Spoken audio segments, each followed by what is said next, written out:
قرآن کے معجزے کے بارے میں ایک بات سمجھ لیں. اگر کوئی سمندر میں غوطہ لگاتا ہے، گہرائی میں اترتا ہے، وہاں اس کو موتی ملتا ہے، نہ کوئی خاص قسم کی مچھلی ملتی ہے، اور وہ نکال کے وہ لاتا ہے اور کہتا ہے یہ دیکھو میں نے کیا ڈھونڈا سمندر میں سے، اور وہ یہ دعویٰ کرے کہ اصل جو سمندر کا خزانہ ہے نا وہ میرے ہاتھ میں ہے، کیا اس کا دعویٰ صحیح ہوگا؟ سمندر بہت بڑی چیز ہے، آپ بہت چھوٹی چیز ہو. آپ جتنے بھی غوطے لگا لو، پوری زندگی غوطے لگاتے رہو، آپ کے پاس اتنے سے موتی آنے ہیں آپ کے ہاتھ میں، اور باقی کتنے لامعلوم خزانے پیچھے رہ گئے، نامعلوم خزانے آپ کو پتہ بھی نہیں، دنیا کو بھی نہیں پتہ. قرآن کی مثال اللہ تعالیٰ نے خود دی ہے ایک سمندر کی طرح کی، بلکہ ایک نہیں کئی سمندروں کی طرح. قُلْ لَوْ كَانَ الْبَحْرُ مِدَادًا لِكَلِمَاتِ رَبِّي لَنَفِدَ الْبَحْرُ قَبْلَ أَن تَنْفَدَ كَلِمَاتُ رَبِّي وَلَوْ جِئْنَا بِمِثْلِهِ مَدَدًا. کہہ دو کہ اگر میرے کلمات، میرے الفاظ سمندر کی طرح ہوتے. اس کی مثال دی اللہ تعالیٰ نے. اب سمندر کی مثال سے کیا فائدہ ہوا؟ ہم قرآن میں تدبر کرتے ہیں جیسے کوئی غوطہ لگانے والا سمندر میں غوطہ لگاتا ہے. اگر میں ساری زندگی سمندر کے اندر گزار دوں نا اپنی، تو میرے جسم پہ، پورے جسم پہ کچھ قطرے ہی لگے ہوں گے.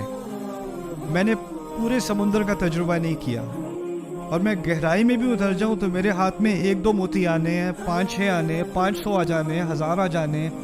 میں کبھی یہ دعویٰ نہیں کر سکتا کہ میرا پورے سمندر پر عبور ہے، یا میں پورے سمندر کا تجربہ کر چکا ہوں، اور اس میں جو خزانے تھے وہ میرے ہاتھ میں ہیں. یہ بھی ہو سکتا ہے کہ کوئی اور غوطہ لگائے، اس کو کوئی اور خزانہ ملے اور مجھے کوئی اور ملے، اور میں کہوں اصل خزانہ یہ ہے، اور وہ کہے اصل خزانہ یہ ہے. کس کی بات صحیح ہے؟ ایک طرح سے دونوں کی بات صحیح ہے، لیکن دونوں کی بات غلط بھی ہے. ایک خزانہ یہ ہے اور ایک خزانہ یہ ہے. یہ بھی ہو سکتا ہے کہ وہ میرے خزانے کو دیکھے، میرے موتی کو دیکھے کہ یہ تو بس صحیح ہے، لیکن اصل چیز یہ ہے، میرے نزدیک بہتر خزانہ یہ والا ہے. یہ بھی ممکن ہے.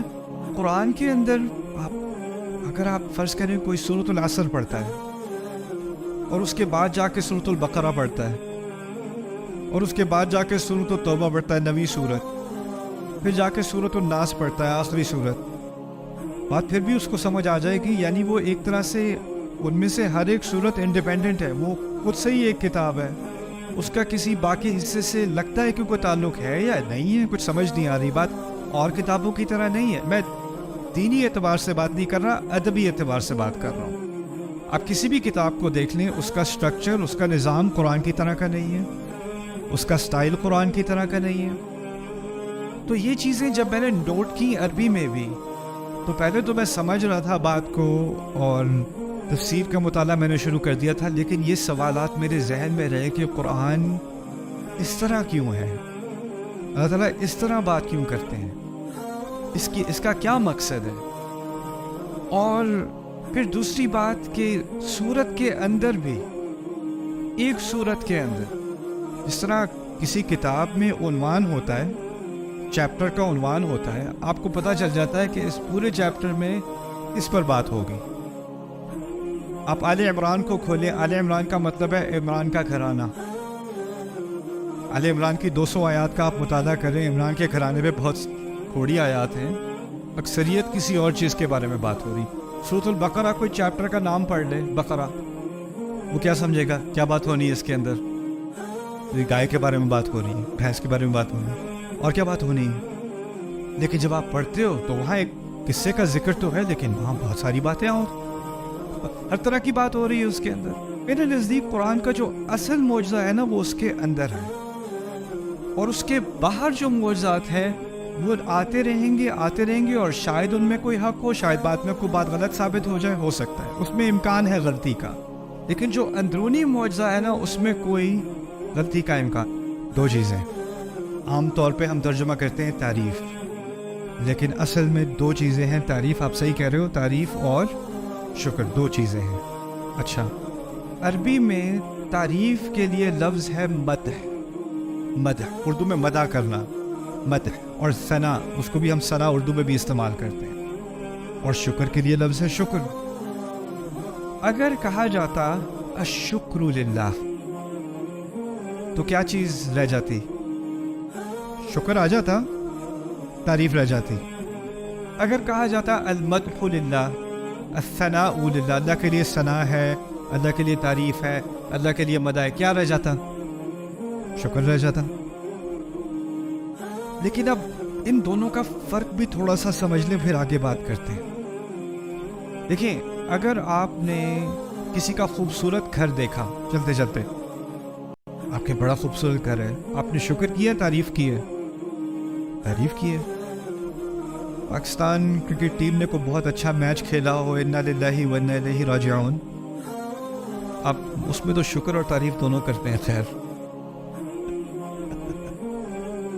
کوئی اچھی گاڑی دیکھی، انسان تعریف کرتا ہے، کوئی پیارا سا بچہ دیکھا، انسان تعریف کرتا ہے، کوئی اچھے کپڑے دیکھے، اچھا کھانا کھایا، تعریف کرتا ہے، کوئی خوبصورت منظر دیکھا، کوئی پہاڑ دیکھا، تعریف کرتا ہے۔ لیکن شکر اور جگہ ہوتا ہے، اور جس چیز کی آپ تعریف کرتے ہیں لازمی نہیں کہ اس کا آپ شکر کریں۔ اگر آپ ایک بچے کی، کیوٹ سے بچے کی تعریف کر رہے ہیں تو آپ بچے کا شکریہ ادا نہیں کرتے، کوئی سینس نہیں بنتی۔ کوئی خوبصورت گاڑی ہے تو اس کی گاڑی کے پاس آ کے آپ گاڑی پہ ہاتھ رکھ کے اس کا شکریہ ادا نہیں کرتے، تعریف ضرور کر دیتے ہیں، بڑے مزے کی گاڑی، لیکن آپ اس کا شکر ادا نہیں کرو گے، شکر کی کوئی تک نہیں بنتی۔ اسی طرح اس کا متضاد بھی صحیح ہے۔ کبھی کبھی ایسا ہوتا ہے کہ آپ کسی کا شکر ادا کرتے ہیں لیکن وہ تعریف کے لائق نہیں ہوتا، ایسا بھی ہو سکتا ہے۔ ابراہیم علیہ السلام کو وہی دین سکھایا گیا جو ہمیں سکھایا گیا۔ ہمیں کیا دین سکھایا گیا؟ انشکر لی ولی والدیک، اپنے رب کا شکر کرو اور دونوں والدین کا شکر کرو۔ شکر کی بات کی ہے نا، تو جو حکم ہم پر ہے وہی ابراہیم علیہ السلام پر ہے۔ اب ابراہیم علیہ السلام کے والد محترم شکر کے تو مستحق ہیں، والد ہے، لیکن تعریف کے مستحق ہے کہ نہیں؟ نہ۔ فرعون نے موسیٰ علیہ السلام کی پرورش کی محل کے اندر، اور بعد میں اپنا احسان بھی جتلایا۔ جب موسیٰ علیہ السلام واپس آئے تھے، کہا تھا الم نربک فینا ولیدا ولبثت فینا من عمرک سنین، تمہیں اتنے عرصے ہم نے تربیت یہاں نہیں دی، کتنے سال تم نے ہمارے یہاں نہیں گزارے، کبھی تم سے کرایہ لیا تھا، کبھی تم سے کوئی معاوضہ لیا تھا؟ احسان جتلانے والی بات ہے نا۔ اور آگے سے موسیٰ علیہ السلام نے بھی جواب میں کہہ دیا تھا وَتِلْكَ نِعْمَةٌ تَمُنُّهَا عَلَيَّ، یہی یہ آپ کا ایک مجھ پر احسان ہے جو آپ نے مجھ پہ کیا۔ یعنی انہوں نے اس بات کا شکر کیا، یہ شکر کے الفاظ ہیں نا، آپ نے مجھ پر احسان کیا۔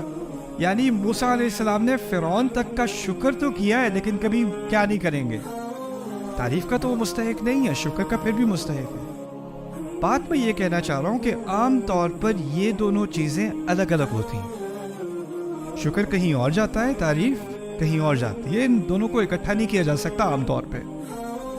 پھر سوال پیدا یہ ہوتا ہے کہ جب اللہ تعالیٰ نے کہا ہے نا الحمدللہ، اور ان دونوں کو ایک ساتھ ملا دیا ہے، تو اس کا مطلب ہے جب بھی میرے منہ سے الفاظ نکلیں گے تو میرے جذبات سے دو مطالبے کیے جا رہے ہیں۔ جو بھی ہو رہا ہے مجھے کسی نہ کسی طرح اس کی تعریف کرنی ہے، اور پھر جو بھی ہو رہا ہے اس کی بنیاد پہ مجھے خدا کا شکر کرنا ہے۔